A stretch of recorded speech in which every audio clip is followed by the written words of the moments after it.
ಓಂ ನಮಃ ಶಿವಾಯ. ಭಾರತ್ ಮಾತಾ ಶಿವಶಕ್ತಿ ಅವತಾರ್ ಓಂ ಮಂಡಳಿ. ಮುರಳಿಯ ದಿನಾಂಕ 29/8/2025. ಬೆಳಗಿನ ತರಗತಿ 22/4/1968. ಪ್ರೀತಿಯ ಮಕ್ಕಳೇ, ಭಕ್ತಿ ಮಾರ್ಗದಲ್ಲಿ ಅನೇಕ ಶಿಕ್ಷಕರು, ಅನೇಕ ವಿದ್ಯಾರ್ಥಿಗಳು ಓದುತ್ತಿದ್ದಾರೆ. ತಂದೆ ನಮಗೆ ಯಾವ ಶಿಕ್ಷಣವನ್ನು ಓದಿಸುತ್ತಿದ್ದಾರೆ? ಈ ಜ್ಞಾನ ಎಲ್ಲಕ್ಕಿಂತ ಭಿನ್ನವಾಗಿದೆ. ತಂದೆ ಜ್ಞಾನಸಾಗರ ಆಗಿದ್ದಾರೆ, ಆದರೆ ಎಲ್ಲವನ್ನೂ ತಿಳಿಸುವವರು ಎಂದು ಹೇಳುವುದಿಲ್ಲ. ಈ ರೀತಿ ಬಹಳ ಜನ ಹೇಳುತ್ತಾರೆ, ತಾವು ಎಲ್ಲವನ್ನೂ ತಿಳಿದುಕೊಂಡಿದ್ದೀರಿ, ನಮ್ಮ ಮನಸ್ಸಿನೊಳಗೆ ಏನಿದೆ ಅದು ಕೂಡ ನಿಮಗೆ ಗೊತ್ತಿದೆ ಎಂದು ಹೇಳುತ್ತಾರೆ. ತಂದೆ ಹೇಳುತ್ತಾರೆ, ನಾನು ಆ ರೀತಿ ತಿಳಿದುಕೊಳ್ಳುವುದಿಲ್ಲ. ನೆನಪಿನ ಯಾತ್ರೆಯನ್ನು ಮಕ್ಕಳು ಮರೆಯಬಾರದು. ಬೆಳಗ್ಗೆ ಈ ಅಭ್ಯಾಸ ಮಾಡಬೇಕು. ಈ ಸಮಯದಲ್ಲಿ ಶಬ್ದ ಇರುವುದಿಲ್ಲ, ಏಕೆಂದರೆ ಅದು ನಿರ್ವಾಣಧಾಮಕ್ಕೆ ಹೋಗುವ ಯುಕ್ತಿಯಾಗಿದೆ. ಪಾವನರಾಗದೇ ವಿನಃ ಮಕ್ಕಳು ವಾಪಸ್ ಮನೆಗೆ ಹೋಗಲು ಸಾಧ್ಯವಿಲ್ಲ, ಅಂದರೆ ಮೇಲೆ ಹಾರಲು ಸಾಧ್ಯವಿಲ್ಲ. ಇದು ಸಹ ಗೊತ್ತಿದೆ. ಯಾವಾಗ ಸತ್ಯಯುಗ ಇರುತ್ತದೆ ಆಗ ಎಷ್ಟೊಂದು ಆತ್ಮರುಗಳು ಮೇಲೆ ಇರುತ್ತಾರೆ, ಪರಮಧಾಮದಲ್ಲಿಯೇ ಇರುತ್ತಾರೆ. ಈಗ ಎಷ್ಟೊಂದು ಕೋಟಿಗಟ್ಟಲೆ ಆತ್ಮರುಗಳು ಇದ್ದಾರೆ. ಅಲ್ಲಿ 9 ಲಕ್ಷ ಮಾತ್ರ ಉಳಿಯುತ್ತಾರೆ. ಬಾಕಿ ಉಳಿದವರು ಪರಮಧಾಮಕ್ಕೆ ಹಾರಿ ಹೋಗುತ್ತಾರೆ. ಅವಶ್ಯವಾಗಿ ಯಾರಾದರೂ ಬಂದು ಮೇಲೆ ಹಾರುವುದಕ್ಕೆ ರೆಕ್ಕೆಗಳನ್ನು ಕೊಡುತ್ತಾರೆ ತಾನೆ. ಈ ನೆನಪಿನ ಯಾತ್ರೆಯಿಂದಲೇ ಆತ್ಮ ಪವಿತ್ರ ಆಗುತ್ತದೆ. ಇದರ ವಿನಃ ಬೇರೆ ಯಾವ ಉಪಾಯವೂ ಪಾವನ ಆಗುವುದಕ್ಕೆ ಇಲ್ಲ. ಪತಿತ ಪಾವನ ಎಂದು ಒಬ್ಬ ತಂದೆಗೆ ಹೇಳಲಾಗುತ್ತದೆ, ಆದರೆ ಕೆಲವರು ಈಶ್ವರ ಎಂದು ಹೇಳುತ್ತಾರೆ, ಅಥವಾ ಪರಮಾತ್ಮ ಅಥವಾ ಭಗವಂತ ಎಂದು ಹೇಳುತ್ತಾರೆ. ಮೂರು ಒಂದೇ ಆಗಿದೆ, ಅನೇಕರು ಇಲ್ಲ. ತಂದೆ ಎಲ್ಲರಿಗೂ ಒಬ್ಬರೇ ಆಗಿದ್ದಾರೆ. ಲೌಕಿಕ ತಂದೆ ಪ್ರತಿಯೊಬ್ಬರಿಗೂ ಒಬ್ಬೊಬ್ಬರು ಅವರವರದೇ ತಂದೆ ಇದ್ದಾರೆ. ಸತ್ಯಯುಗದಲ್ಲಿ ಲೌಕಿಕ ತಂದೆ ಎಲ್ಲರಿಗೂ ಇರುತ್ತಾರೆ.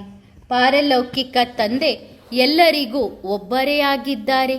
ಆ ಒಬ್ಬ ತಂದೆ ಯಾವಾಗ ಬರುತ್ತಾರೆ ಆಗ ಎಲ್ಲರಿಗೂ ಸುಖವನ್ನು ಕೊಟ್ಟು ಹೋಗುತ್ತಾರೆ. ಮತ್ತೆ ಅಲ್ಲಿ ಸುಖದಲ್ಲಿ, ಅಂದರೆ ಸತ್ಯಯುಗದಲ್ಲಿ ಆ ತಂದೆಯನ್ನು ನೆನಪು ಮಾಡುವ ಅವಶ್ಯಕತೆ ಇರುವುದಿಲ್ಲ.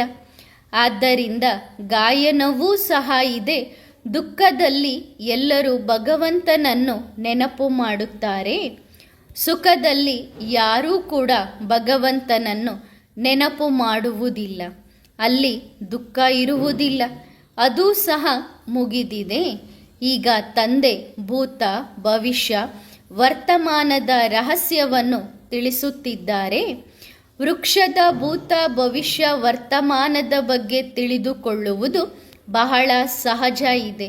ಭೂತಕಾಲದ ಬಗ್ಗೆ ನೀವು ಮಕ್ಕಳಿಗೆ ಗೊತ್ತಿದೆ. ಹೇಗೆ ಬೀಜದಿಂದ ವೃಕ್ಷ ಹೊರಗೆ ಬರುತ್ತದೆ, ನಂತರ ವೃದ್ಧಿಯನ್ನು ಪಡೆದುಕೊಳ್ಳುತ್ತಾ ಈಗ ಅಂತಿಮ ಸ್ಥಿತಿಗೆ ಬಂದು ನಿಂತಿದೆ. ಇದನ್ನೇ ಆದಿ, ಮಧ್ಯ, ಅಂತ್ಯ ಎಂದು ಹೇಳಲಾಗುತ್ತದೆ. ಇದು ಅನೇಕ ಧರ್ಮಗಳ, ಅನೇಕ ಮುಖಗಳ ವೃಕ್ಷ ಆಗಿದೆ. ತಮ್ಮದೇ ಆದ ಪಾತ್ರ ಇದೆ. ಹೂಗಳಲ್ಲಿಯೂ ನೋಡಿರಿ, ಹೇಗೆ ವೃಕ್ಷ ಇರುತ್ತದೆ ಅದೇ ರೀತಿ ವೃಕ್ಷದಿಂದ ಹೂಗಳು ಬರುತ್ತವೆ. ಆ ವೃಕ್ಷದ ಎಲ್ಲ ಹೂವುಗಳು ಒಂದೇ ರೀತಿ ಇರುತ್ತವೆ. ಆದರೆ ಈ ಮನುಷ್ಯ ಸೃಷ್ಟಿರೂಪಿ ವೃಕ್ಷದಲ್ಲಿ ಅನೇಕ ಪ್ರಕಾರದ ಹೂಗಳು ಇದ್ದಾವೆ. ಅಲ್ಲಿ ಪ್ರತಿಯೊಂದು ವೃಕ್ಷಕ್ಕೂ ತನ್ನದೇ ಆದಂತಹ ಶೋಭೆ ಇರುತ್ತದೆ. ಈ ವೃಕ್ಷದಲ್ಲಿ ಅನೇಕ ಪ್ರಕಾರದ ಶೋಭೆ ಇದೆ. ಹೇಗೆ ತಂದೆ ತಿಳಿಸುತ್ತಾರೆ, ಶ್ಯಾಮ ಸುಂದರ. ಇದು ದೇವಿ ದೇವತೆಗಳಿಗಾಗಿ ಇದೆ. ಯಾವಾಗ ಅವರು ಸತೋಪ್ರಧಾನರಿಂದ ತಮೋಪ್ರಧಾನರಾಗುತ್ತಾರೆ ಆಗ ಅವರೇ ಸುಂದರ ಇರುವವರು ನಂತರ ಶ್ಯಾಮ ಆಗುತ್ತಾರೆ. ಶ್ಯಾಮ ಸುಂದರ ಅನ್ಯ ಯಾವ ಧರ್ಮಗಳಲ್ಲಿಯೂ ಇಲ್ಲ. ಏಕೆಂದರೆ ಇಂತಹ ಧರ್ಮವೂ ಇದೆ, ಕಪ್ಪಾಗಿರುವವರು ಕಪ್ಪಾಗಿಯೇ ಇರುತ್ತಾರೆ. ಆಫ್ರಿಕಾದ ಕಡೆಗೆ ಹೋದರೆ ಎಷ್ಟೊಂದು ಕಪ್ಪಾಗಿ ಇರುತ್ತಾರೆ. ಅವರ ಮುಖವನ್ನೂ ಸಹ ನೋಡಿ. ಜಪಾನಿನಲ್ಲಿ ಇರುವವರ ಮುಖವನ್ನು, ಯುರೋಪ್ನಲ್ಲಿ ಇರುವವರ ಮುಖವನ್ನು, ಚೀನಾದಲ್ಲಿ ಇರುವವರ ಮುಖವನ್ನು ನೋಡಿರಿ. ಹಾಗೆ ಇಂಡಿಯಾದಲ್ಲಿ ಇರುವವರ ಮುಖವನ್ನು ನೋಡಿರಿ. ಎಷ್ಟೊಂದು ಚೇಂಜ್ ಆಗುತ್ತದೆ. ಇವರಿಗೇನೆ ಗಾಯನ ಇದೆ, ಶ್ಯಾಮ ಸುಂದರ. ಯಾವ ಧರ್ಮದವರಿಗೂ ಗಾಯನ ಇಲ್ಲ. ಕಪ್ಪಾಗಿರುವವರು ಮೊದಲು ಸುಂದರವಾಗಿದ್ದರು, ನಂತರ ಕಪ್ಪಾಗುತ್ತಾರೆ ಎಂದು ಅರ್ಥ ಅಲ್ಲ. ಅವರ ಮುಖಗಳೇ ಆ ರೀತಿ ಇದೆ. ಇದು ಮನುಷ್ಯ ಸೃಷ್ಟಿಯ ವೃಕ್ಷ ಆಗಿದೆ. ಇದರಲ್ಲಿ ಅನೇಕ ಧರ್ಮಗಳು ಇವೆ. ಅವರು ಎಲ್ಲರೂ ಹೇಗೆ ನಂಬರ್ ವಾರ್ ಆಗಿ ಬರುತ್ತಾರೆ ಎನ್ನುವ ಜ್ಞಾನ ನೀವು ಮಕ್ಕಳಿಗೆ ಈಗ ಸಿಕ್ಕಿದೆ. ಸನ್ಯಾಸಿಗಳು ಈ ಮಾತನ್ನು ತಿಳಿಸಲು ಸಾಧ್ಯವಿಲ್ಲ. ಅವರು ಭಕ್ತಿ ಮಾರ್ಗದವರು ಆಗಿದ್ದಾರೆ. ಇದು 5000 ವರ್ಷಗಳ ವೃಕ್ಷ, ಒಂದು ಕಲ್ಪವಾಗಿದೆ. ಇದನ್ನು ವೃಕ್ಷ ಎಂದು ಕರೆಯಿರಿ ಅಥವಾ ಜಗತ್ತು ಎಂದು ಹೇಳಿರಿ. ಅರ್ಧ ಕಲ್ಪ ಭಕ್ತಿ ಅಂದರೆ ರಾವಣನ ರಾಜ್ಯ ಎಂದು ಹೇಳಲಾಗುತ್ತದೆ. 5 ವಿಕಾರಗಳ ರಾಜ್ಯ ನಡೆಯುತ್ತದೆ. ಕಾಮಚಿತೆಯ ಮೇಲೆ ಕುಳಿತು ಕಪ್ಪು ಪತಿತ ಆಗುತ್ತಾರೆ. ರಾವಣ ಸಂಪ್ರದಾಯದವರ ನಡತೆ ಹಾಗೂ ಈ ಸಂಪ್ರದಾಯದವರ ನಡತೆಗೂ ಹಗಲು ರಾತ್ರಿಯ ವ್ಯತ್ಯಾಸ ಇದೆ. ಮನುಷ್ಯರು ಇವರ ಮಹಿಮೆ ಮಾಡುತ್ತಾರೆ. ತಮ್ಮನ್ನು ನೀಚ ಪಾಪಿ ಎಂದು ಕರೆದುಕೊಳ್ಳುತ್ತಾರೆ. ಇದನ್ನೂ ಸಹ ತಂದೆ ತಿಳಿಸುತ್ತಿದ್ದಾರೆ. ನೀವೇ ಪೂಜ್ಯ ಹಾಗೂ ನೀವೇ ಪೂಜಾರಿ ಆಗುತ್ತೀರಿ. ಆದರೆ ಅವರು ಭಗವಂತನೇ ಪೂಜ್ಯ ಆಗುತ್ತಾರೆ, ನಂತರ ಅವರೇ ಪೂಜಾರಿಯಾಗುತ್ತಾರೆ. ಅನೇಕ ಪ್ರಕಾರದ ಮನುಷ್ಯರು ಇದ್ದಾರೆ. ನೀವು ಬಹಳ ಭಕ್ತಿ ಮಾಡಿದ್ದೀರಿ. ಪುನರ್ಜನ್ಮ ಪಡೆದುಕೊಳ್ಳುತ್ತಾ ಭಕ್ತಿ ಮಾಡುತ್ತಾ ಬಂದಿದ್ದೀರಿ. ಮೊಟ್ಟ ಮೊದಲು ಅವ್ಯಭಿಚಾರಿ ಭಕ್ತಿ ಇರುತ್ತದೆ, ಅಂದರೆ ಒಬ್ಬ ಶಿವನ ಭಕ್ತಿ ಮಾಡುತ್ತೀರಿ. ಇವರೇ ನಮ್ಮನ್ನು ಮನುಷ್ಯರಿಂದ ದೇವತೆಗಳನ್ನಾಗಿ ಮಾಡಿದ್ದಾರೆ. ನಂತರ ಭಕ್ತಿ ವ್ಯಭಿಚಾರ ಆಗುತ್ತದೆ, ಅಂದರೆ ಅನೇಕರ ಪೂಜೆಯನ್ನು ಮಾಡುತ್ತೀರಿ. ಈಗ ಅಂತ್ಯದಲ್ಲಿ ಸಂಪೂರ್ಣ ವ್ಯಭಿಚಾರ, ಅಂದರೆ ಅರ್ಥ ಅನೇಕರ ಭಕ್ತಿಯನ್ನು ಮಾಡುತ್ತಾ ಇದ್ದೀರಿ. ಮತ್ತೆ ತಂದೆ ಬಂದು ಅವ್ಯಭಿಚಾರಿ ಜ್ಞಾನ ಕೊಡುತ್ತಾರೆ. ಅವರು ಶಾಸ್ತ್ರಗಳನ್ನೇ ಜ್ಞಾನ ಎಂದು ತಿಳಿದುಕೊಳ್ಳುತ್ತಾರೆ. ತಂದೆ ಹೇಳುತ್ತಾರೆ, ಭಕ್ತಿ ಮಾರ್ಗದ ಶಾಸ್ತ್ರಗಳ ಬಗ್ಗೆ ಎಷ್ಟೊಂದು ಅಭಿಮಾನ ಇದೆ. ಇದು ಭಕ್ತಿಯ ಅಭಿಮಾನ. ಭಕ್ತಿಗೂ ಅಭಿಮಾನ ಇದೆ, ಹಾಗೆಯೇ ಜ್ಞಾನಕ್ಕೂ ಅಭಿಮಾನ ಇದೆ. ಭಕ್ತಿಯಲ್ಲಿ ಅಭಿಮಾನ ಬಂದರೆ ಅದನ್ನು ದುರ್ಗತಿಯ ಅಭಿಮಾನ ಎಂದು ಹೇಳುತ್ತಾರೆ, ಹಾಗೂ ಜ್ಞಾನದ ಅಭಿಮಾನವನ್ನು ಸದ್ಗತಿಯ ಅಭಿಮಾನ ಎಂದು ಹೇಳುತ್ತಾರೆ. ಏಕೆಂದರೆ ಜ್ಞಾನದಿಂದಲೇ ಸದ್ಗತಿ ಆಗುತ್ತದೆ. ಇದರ ಬಗ್ಗೆ ಎಲ್ಲಿಯವರೆಗೂ ಗೊತ್ತಾಗುವುದಿಲ್ಲ, ಅಲ್ಲಿಯ ತನಕ ಭಕ್ತಿಯ ಅಭಿಮಾನದಲ್ಲಿ ಇರುತ್ತಾರೆ. ಜ್ಞಾನ ಸಾಗರ ಒಬ್ಬ ತಂದೆಯೇ ಆಗಿದ್ದಾರೆ. ಭಕ್ತಿಯಲ್ಲಿ ಎಷ್ಟೊಂದು ವೇದ ಶಾಸ್ತ್ರಗಳನ್ನು ಓದುತ್ತಾರೆ, ಧಾರಣೆ ಮಾಡಿಕೊಳ್ಳುತ್ತಾರೆ, ಅದನ್ನು ಮೌಖಿಕವಾಗಿ ತಿಳಿಸುತ್ತಾರೆ. ಇದು ಎಲ್ಲವೂ ಭಕ್ತಿಯಾಗಿದೆ. ಭಕ್ತಿ ಎಷ್ಟೊಂದು ವಿಸ್ತಾರ ಆಗಿದೆ, ಶೋಭೆ ಆಗಿದೆಯಲ್ಲವೇ? ತಂದೆ ಹೇಳುತ್ತಾರೆ, ಇದು ಮೃಗತೃಷ್ಣ ನೀರಿನ ಸಮಾನ ಆಗಿದೆ. ಆ ನೀರು ದೂರದಿಂದ ಈ ರೀತಿ ಹೊಳೆಯುತ್ತದೆ, ಅಲ್ಲಿ ಬೆಳ್ಳಿ ಇದೆ ಎನ್ನುವ ರೀತಿ ಹೊಳೆಯುತ್ತದೆ. ಜಿಂಕೆಗೆ ಬಾಯಾರಿಕೆಯಾದಾಗ ಆ ಮೃಗತೃಷ್ಣ ನೀರಿನ ಕಡೆ ಓಡುತ್ತದೆ, ಅದರಲ್ಲಿಯೇ ಸಿಕ್ಕಿ ಬೀಳುತ್ತದೆ. ಭಕ್ತಿಯೂ ಸಹ ಇದೇ ರೀತಿ ಇದೆ. ಎಲ್ಲರೂ ಅದರಲ್ಲಿಯೇ ಸಿಕ್ಕಿಕೊಳ್ಳುತ್ತಾ ಇದ್ದಾರೆ. ಈಗ ಸಿಕ್ಕಿಕೊಳ್ಳುತ್ತಾ ಸಂಪೂರ್ಣವಾಗಿ ಕುತ್ತಿಗೆಯ ತನಕ ಬಂದಿದೆ. ಅದರಿಂದ ಹೊರಗೆ ಬರುವುದಕ್ಕೆ ಮಕ್ಕಳು ಎಷ್ಟೊಂದು ಪ್ರಯತ್ನ ಮಾಡುತ್ತಾರೆ. ವಿಘ್ನಗಳು ಸಹ ಬಹಳ ಬರುತ್ತವೆ, ಏಕೆಂದರೆ ತಂದೆ ಪವಿತ್ರರನ್ನಾಗಿ ಮಾಡುತ್ತಾರೆ. ದ್ರೌಪದಿಯೂ ಸಹ ಇದೇ ವಿಚಾರಕ್ಕೆ ಭಗವಂತನನ್ನು ಕರೆದಿದ್ದಾರೆ ಅಲ್ಲವೇ? ಈ ಸಂಪೂರ್ಣ ಜಗತ್ತು ದ್ರೌಪದಿಯರು ಹಾಗೂ ದುರ್ಯೋಧನನ ರೀತಿ ಇರುವವರ ರೀತಿ ಇದೆ. ಹಾಗೂ ಮತ್ತೆ ಇದೇ ವಿಚಾರದಿಂದ ಹೇಳುತ್ತಾರೆ, ನೀವು ಎಲ್ಲರೂ ಪಾರ್ವತಿಯರು ಆಗಿದ್ದೀರಿ. ನೀವೇ ಅಮರ ಕಥೆಯನ್ನು ಕೇಳುತ್ತಿದ್ದೀರಿ. ಇದು ಮೃತ್ಯುಲೋಕ, ಏಕೆಂದರೆ ಇಲ್ಲಿ ಅಕಾಲ ಮೃತ್ಯು ಆಗುತ್ತದೆ. ಕುಳಿತಲ್ಲಿಯೇ ಕೆಲವರಿಗೆ ಹೃದಯಘಾತ ಆಗುತ್ತದೆ. ನೀವು ಆಸ್ಪತ್ರೆಗೂ ಹೋಗಿ ಜ್ಞಾನ ತಿಳಿಸಿರಿ. ಇಲ್ಲಿ ನಿಮ್ಮ ಆಯಸ್ಸು ಎಷ್ಟು ಕಡಿಮೆ ಇದೆ, ಕಾಯಿಲೆಯಲ್ಲಿ ಬೀಳುತ್ತೀರಿ. ಭಗವಾನು ವಾಚ ಇದೆ, ತಮ್ಮನ್ನು ಆತ್ಮ ಎಂದು ತಿಳಿದು ತಂದೆಯಾದ ನನ್ನೊಬ್ಬನನ್ನೇ ನೆನಪು ಮಾಡಿರಿ.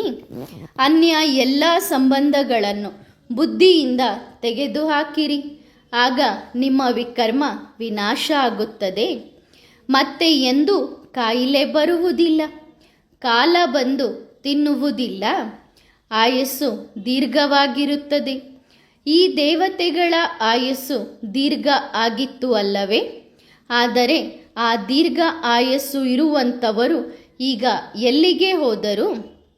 ಪುನರ್ಜನ್ಮ ಪಡೆದುಕೊಳ್ಳುತ್ತಾ ಆಯಸ್ಸು ಕಡಿಮೆಯಾಯಿತು.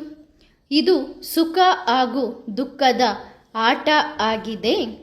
ಇದರ ಬಗ್ಗೆ ಯಾರಿಗೂ ಗೊತ್ತಿಲ್ಲ.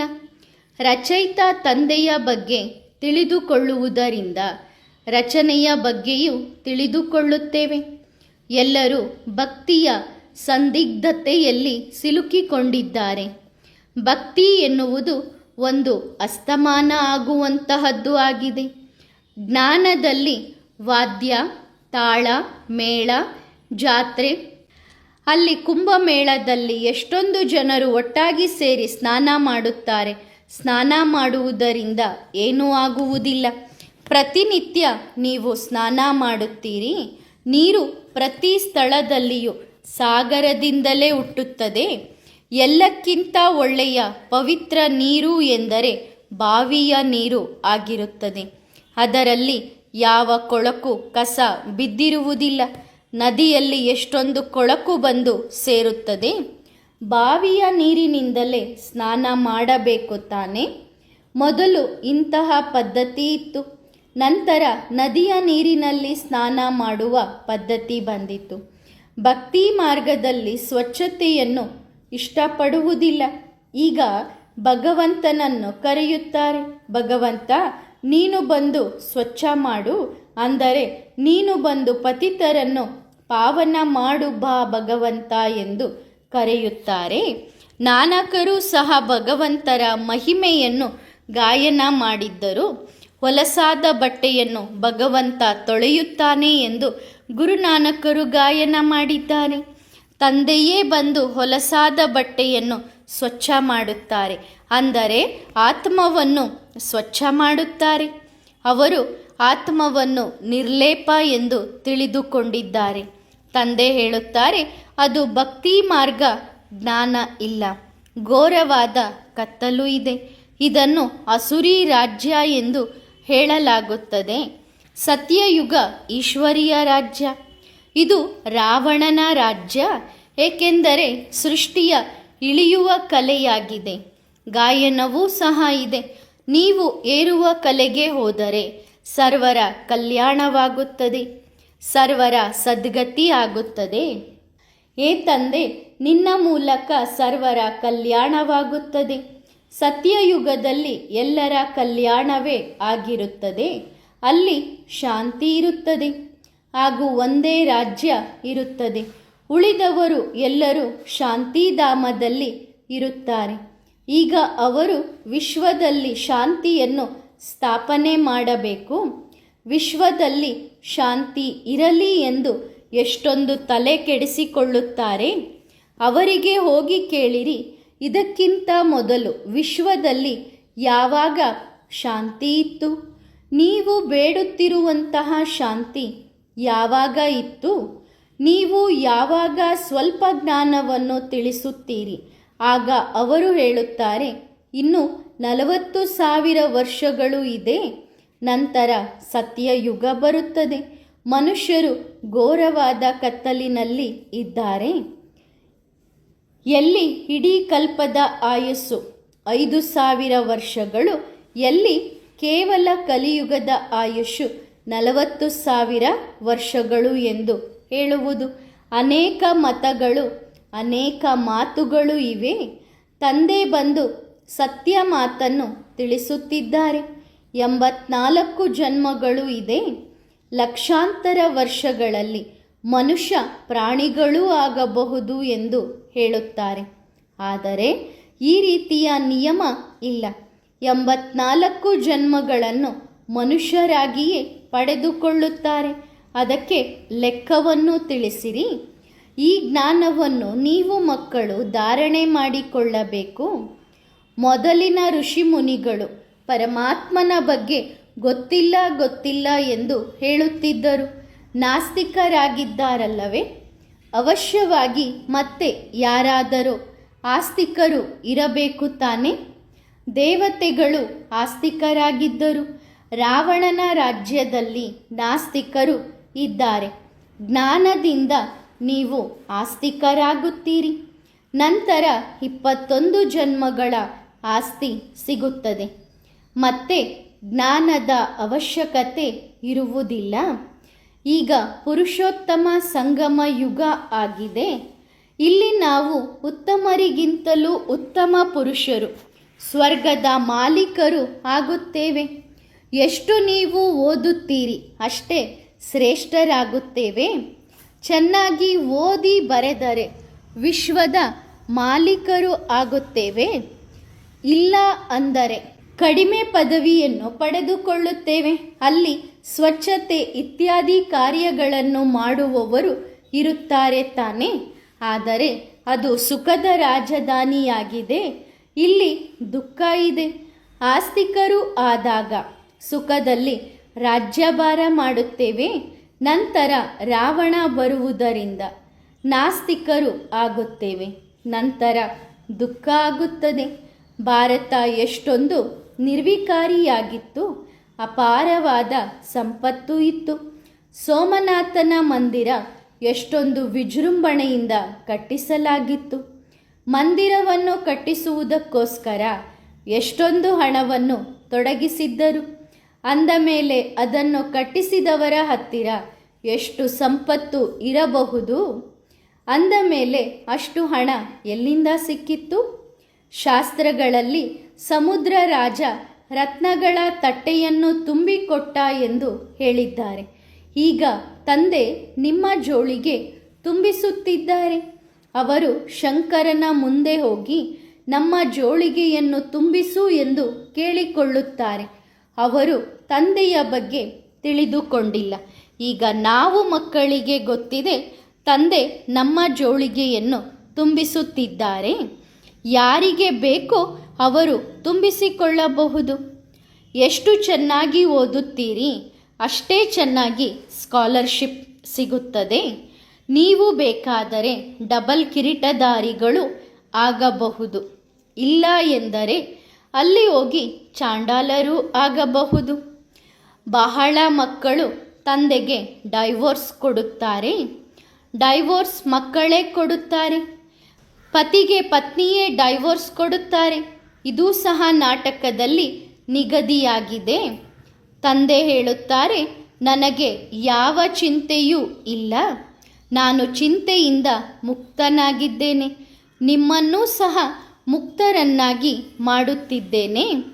ಚಿಂತೆಯಿಂದ ನಿಶ್ಚಿಂತರನ್ನಾಗಿ ಸದ್ಗುರು ಸ್ವಾಮಿ ಮಾಡಿದ್ದಾರೆ ಎಂದು ಹೇಳುತ್ತಾರೆ. ಎಲ್ಲರ ಸ್ವಾಮಿ ಅಂದರೆ ತಂದೆಯಾಗಿದ್ದಾರೆ. ಅವರನ್ನು ಮಾಲೀಕರು ಎಂದು ಹೇಳುತ್ತಾರೆ. ತಂದೆ ಹೇಳುತ್ತಾರೆ, ನಾನು ನಿಮ್ಮ ಬೇಹದ್ದಿನ ಶಿಕ್ಷಕ ಆಗಿದ್ದೇನೆ. ಭಕ್ತಿ ಮಾರ್ಗದಲ್ಲಿ ಅನೇಕ ಶಿಕ್ಷಕರು ಅನೇಕ ಶಿಕ್ಷಣವನ್ನು ಕೊಡುತ್ತಾರೆ. ತಂದೆ ನಾವು ಮಕ್ಕಳಿಗೆ ಯಾವ ಶಿಕ್ಷಣವನ್ನು ಕೊಡುತ್ತಿದ್ದಾರೆ ಅದು ಈ ಜ್ಞಾನಕ್ಕಿಂತ ಭಿನ್ನವಾಗಿದೆ. ಅವರು ಜ್ಞಾನ ಸಾಗರ ಆಗಿದ್ದಾರೆ. ಎಲ್ಲವನ್ನು ತಿಳಿಸುವಂಥವರು ಎಂದು ಹೇಳುವುದಿಲ್ಲ. ಈ ರೀತಿ ಬಹಳ ಹೇಳುತ್ತಾರೆ. ಭಗವಂತ ತಾವು ಎಲ್ಲವನ್ನು ತಿಳಿದುಕೊಳ್ಳುವಂಥವರು. ನಮ್ಮ ಮನಸ್ಸಿನೊಳಗೆ ಏನಿದೆ ಎನ್ನುವುದು ನಿಮಗೆ ಗೊತ್ತಿದೆ ಎಂದು ಹೇಳುತ್ತಾರೆ. ತಂದೆ ಹೇಳುತ್ತಾರೆ, ನಾನು ಏನನ್ನೂ ತಿಳಿದುಕೊಳ್ಳುವುದಿಲ್ಲ. ಇವರ ಭೃಕುಟಿಯ ಸಿಂಹಾಸನದಲ್ಲಿ ಕೇವಲ ಶಿವ ತಂದೆ ಕುಳಿತಿದ್ದಾರೆ, ಬೇರೆ ಯಾವುದೂ ಇಲ್ಲ. ಈ ಶರೀರ ಕಸ ಆಗಿದೆ. ಈ ಶರೀರದಿಂದ ಆತ್ಮ ಹೊರಟು ಹೋದಾಗ ಈ ಶರೀರವನ್ನು ಸುಟ್ಟು ಹಾಕುತ್ತಾರೆ. ಆತ್ಮವೇ ಮುಖ್ಯವಾಗಿದೆ. ಆತ್ಮ ಎಷ್ಟು ಸಣ್ಣ ಬಿಂದುವಾಗಿದೆ. ಆತ್ಮ ಅಂದರೆ ಏನು ಎನ್ನುವುದು ಯಾರಿಗೂ ಗೊತ್ತಿಲ್ಲ. ಅದಕ್ಕೆ ತಂದೆ ಹೇಳುತ್ತಿದ್ದಾರೆ, ಮೊದಲು ನಿಮ್ಮನ್ನು ನೀವು ಆತ್ಮ ಎಂದು ತಿಳಿದುಕೊಳ್ಳಿರಿ. ನಂತರ ತಂದೆಯ ಬಗ್ಗೆ ತಿಳಿದುಕೊಳ್ಳಬೇಕು. ತಂದೆ ಮೊಟ್ಟ ಮೊದಲು ಆತ್ಮಜ್ಞಾನವನ್ನು ತಿಳಿಸಿಕೊಡುತ್ತಾರೆ. ನಂತರ ತಮ್ಮ ಪರಿಚಯವನ್ನು ಕೊಡುತ್ತಾರೆ. ಆತ್ಮ ಅವಿನಾಶಿಯಾಗಿದೆ ಎನ್ನುವುದು ನಿಮಗೆ ಮೊದಲು ಗೊತ್ತಿತ್ತು ಏನು? ಸಾಲಿಗ್ರಾಮಗಳನ್ನು ಮಾಡಿ ಪೂಜೆ ಮಾಡುತ್ತಿದ್ದರು. ನಂತರ ಅವುಗಳನ್ನು ಸಮಾಪ್ತಿ ಮಾಡುತ್ತಿದ್ದರು. ತಂದೆ ಹೇಳುತ್ತಾರೆ, ಇದೆಲ್ಲವೂ ಗೊಂಬೆಗಳ ಪೂಜೆಯಾಗಿದೆ. ತಿಳುವಳಿಕೆಹೀನರಾಗಿ ಮಾಡುತ್ತಿದ್ದೇವೆ. ಏನನ್ನು ತಿಳಿದುಕೊಂಡಿಲ್ಲ. ಶಿವನ ಬಗ್ಗೆ ಆಗಲಿ, ಆತ್ಮದ ಬಗ್ಗೆಯಾಗಲಿ, ಲಕ್ಷ್ಮೀನಾರಾಯಣರ ಬಗ್ಗೆಯಾಗಲಿ ತಿಳಿದುಕೊಂಡಿಲ್ಲ. ಸತ್ಯತೆಯ ಬಗ್ಗೆಯೂ ತಿಳಿದುಕೊಂಡಿಲ್ಲ. ಅಸತ್ಯತೆಯನ್ನು ತಿಳಿದುಕೊಂಡಿಲ್ಲ. ಇದು ಯಾವುದು ಹೊಸ ಮಾತಲ್ಲ ಎನ್ನುವುದನ್ನು ತಂದೆ ತಿಳಿಸಿಕೊಡುತ್ತಿದ್ದಾರೆ. ಮತ್ತೆ ಇದೇ ರೀತಿ ಆಗುತ್ತದೆ. ನೀವು ಮಂಗಗಳಿಂದ ಮಂದಿರಕ್ಕೆ ಯೋಗ್ಯರಾಗುತ್ತೀರಿ, ಮತ್ತೆ ಮಂಗಗಳು ಆಗುತ್ತೀರಿ.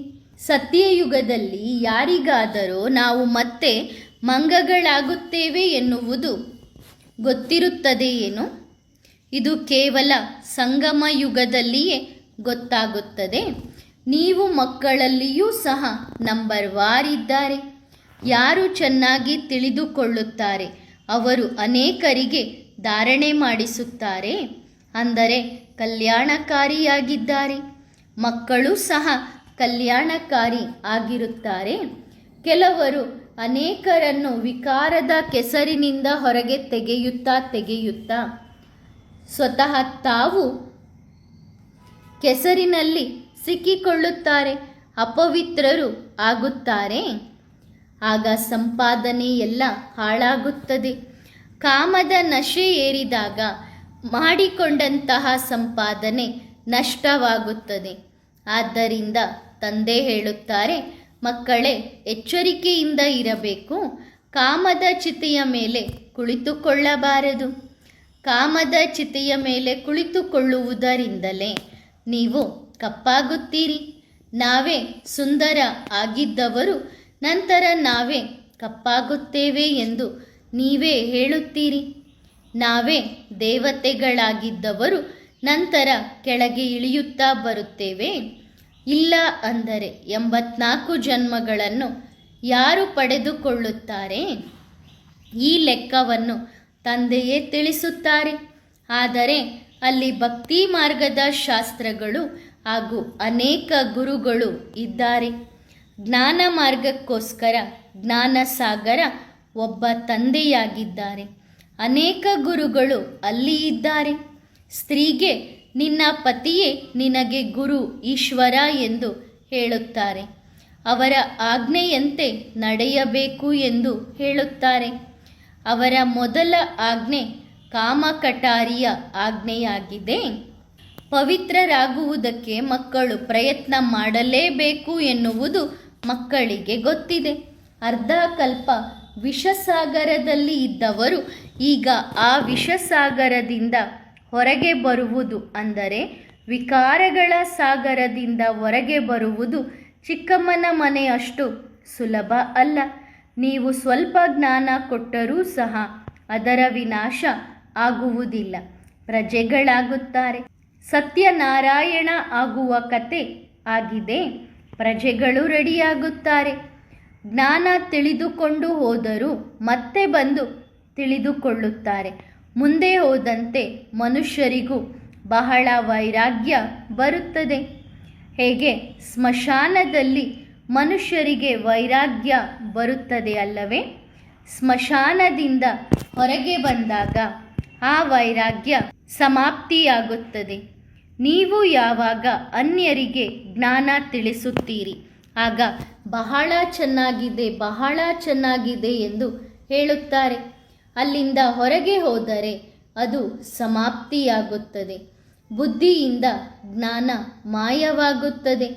ತಂದೆಗೆ ಮಕ್ಕಳು ಹೇಳುತ್ತಾರೆ, ಬಾಬಾ ನಾವು ಈ ಕೆಲಸವನ್ನು ಮುಗಿಸಿಕೊಂಡು ಬಂದು ಬಿಡುತ್ತೇವೆ ಎಂದು ಹೇಳುತ್ತಾರೆ. ಅಲ್ಲಿಂದ ಹೊರಗೆ ಹೋದರೆ ಮಾಯೆ ಅವರ ತಲೆಯನ್ನೇ ತಿರುಗಿಸುತ್ತದೆ. ಕೋಟಿಯಲ್ಲಿ ಕೆಲವರು ಬರುತ್ತಾರೆ. ರಾಜ್ಯ ಪದವಿಯನ್ನು ಪಡೆದುಕೊಳ್ಳುವುದರಲ್ಲಿ ಪರಿಶ್ರಮವಿದೆ. ಪ್ರತಿಯೊಬ್ಬರು ತಮ್ಮ ಮನಸ್ಸಿಗೆ ತಾವೇ ಕೇಳಿಕೊಳ್ಳಿರಿ, ಬೇಹದ್ದಿನ ತಂದೆಯನ್ನು ನಾನು ನೆನಪು ಮಾಡುತ್ತಿದ್ದೇನಾ ಎಂದು ಕೇಳಿಕೊಳ್ಳಿರಿ. ಮಕ್ಕಳು ನಾವು ಮರೆತು ಬಿಟ್ಟೆವು ಎಂದು ಹೇಳುತ್ತಾರೆ.